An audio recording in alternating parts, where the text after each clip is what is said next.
Wang Hui-chih indulged his natural inclinations and lived free and uninhibited.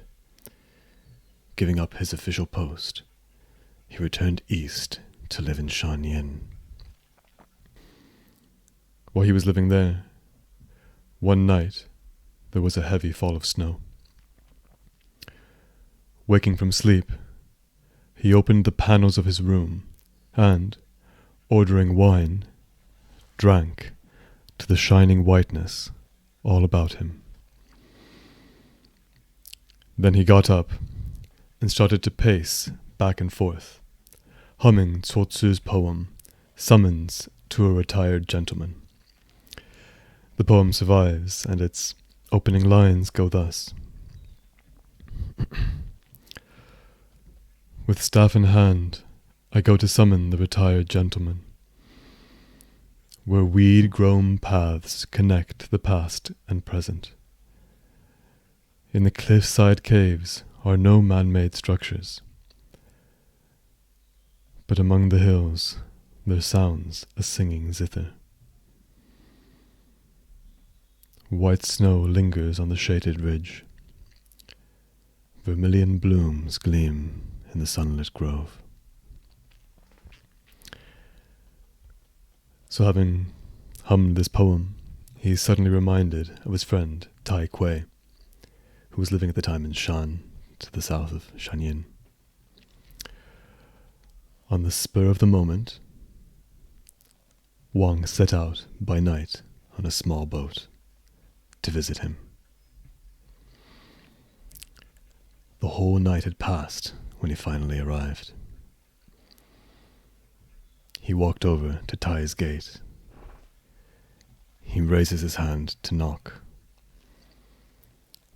The sun dawns over the horizon, and then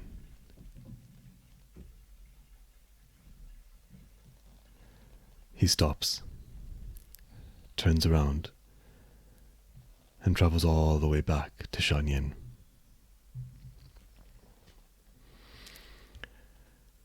Later on, someone hears of this event and asks him, why did you do that? Why did you go all the way in the middle of the night? Why did you get up and go all the way to Shan, only to turn back when you were at the very gate you sought? And he replied, when I went on the impulse of my pleasure. And when the impulse was gone, I turned back. What need was there to see Tai? So that's the story. So this Wang Hui-chih is one of the 7 sages of the Bamboo Grove, a group of Taoists I mentioned in the previous video.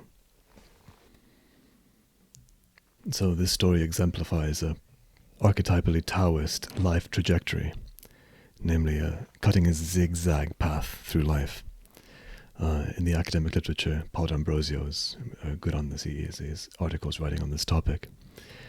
But whereas a Confucian would have their path laid out straight in front of them, they would study the Confucian classics, they would take the imperial examinations, they would take up an official post, they would do their duty, they would have a family, they would have kids, they would rise up the ranks to the level of their competence. And that was that. They would make the sacrifices to the ancestors, they would follow all the rites, and that was that. That's what you would do. And in contrast to that, you have this freewheeling Taoist sensibility, where you'll just quit one day, go to the provinces and sit on a mountain for a year whistling. You go and learn to play an instrument. Then you'll come back and go there, and then you do this, and then you do that. And you get drunk for a night, and you get the point, right? So I think this is a very healthy social corrective for a lot of the paths laid out in front of us. Having this story helps inspire us to see that there are other ways. With the way our society works these days, everything is logged by yourself, right? You have to write yourself a CV and tell people a consistent story to survive. I did this, and then I did this, and I did this. And there's a huge amount of pressure to make sure that everything builds exactly off the last thing. There's some latitude, but nevertheless, the latitude that's assumed is people saying, okay, yeah, well, you can change careers. It's not socially normal to just spend 3 years of absence on your CV just, well, I just sat in my friend's farm for 3 years. That's not an option. So this story socially is very useful in this sense. Right? It helps show us that there are alternatives. But I think the story holds more interest in terms of sort of individual character rather than its social implications. And so to try to unpick that, the key question is this. Assuming you liked this story, assuming you liked this scene, what was cool about it? What made this story attractive? What made this story compelling? What made this guy seem cool? So to answer that, we'll take the opposite case. What would have been uncool of him to do? Very simply, if he'd walked over to this guy's house and then been suddenly visited by the thought, oh, actually, wait a second, maybe it'd be impolite for me to knock on the door.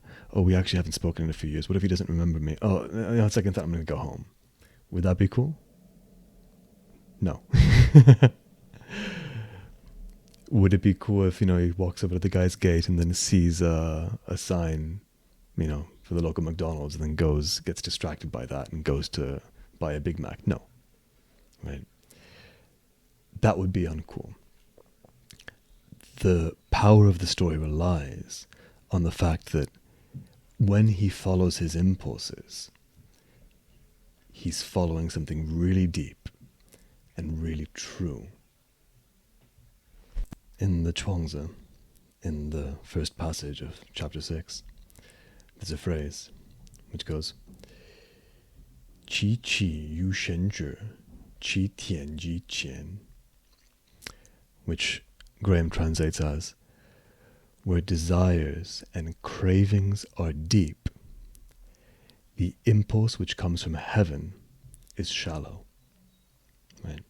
So where the cravings are strong, the true impulse, your deepest desires, the things that will most come from your heart, from what's absolute about you, from what's absolutely good in you, they're categorically weakened, right? So the more cravings, the more addictions there are, the more that this true impulse is obscured, right? And that's the key thing to highlight here. This kind of story, it's not like, okay, cool, now I can just do whatever I want. Unfortunately not, right? In order to be a worthy heir of the kind of aesthetic this story shows, you have to really go deep and make sure that you're acting on those deepest impulses. It exemplifies this sort of grand decisiveness, right? This complete immunity from the sunk cost fallacy. This absolute being in touch with exactly what the right decision is under the current circumstances. And just because something seemed right 5 hours ago, or 5 minutes ago, or 5 years ago, does not mean it's right now. And if it's not right now, you drop it, and you do what's right now. And to do that, you have to meet yourself and know yourself as deeply as possible, so that you're not just giving in to your more craven impulses, your laziness, your lack of imagination, your pettiness, your childishness, your bullshit, basically.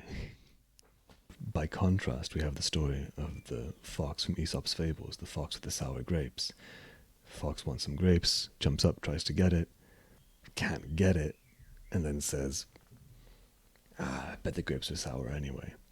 So you see, there it's not the case that he really, from this deepest deep in his soul, doesn't want the grapes anymore.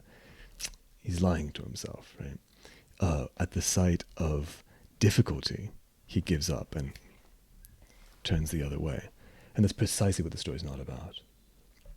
So I'll leave off with one more story, which displays this beautiful quality of decisiveness and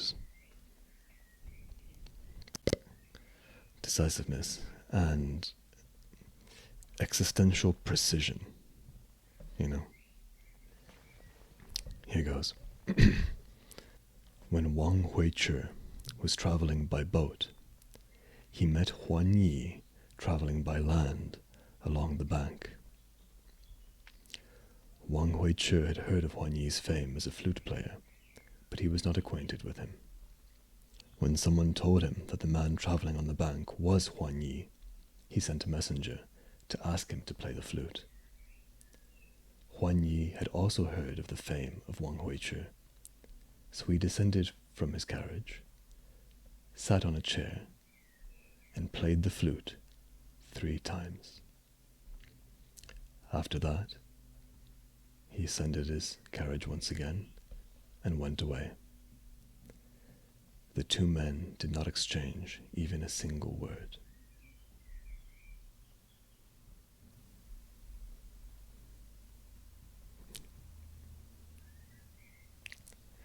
Feng Yulang comments, Wang Hui-chih asked Huan Yi to play the flute for him because he knew he could play it well, and Huan Yi played for him because he knew Wang could appreciate his playing. When this had been done, what else was there to talk about?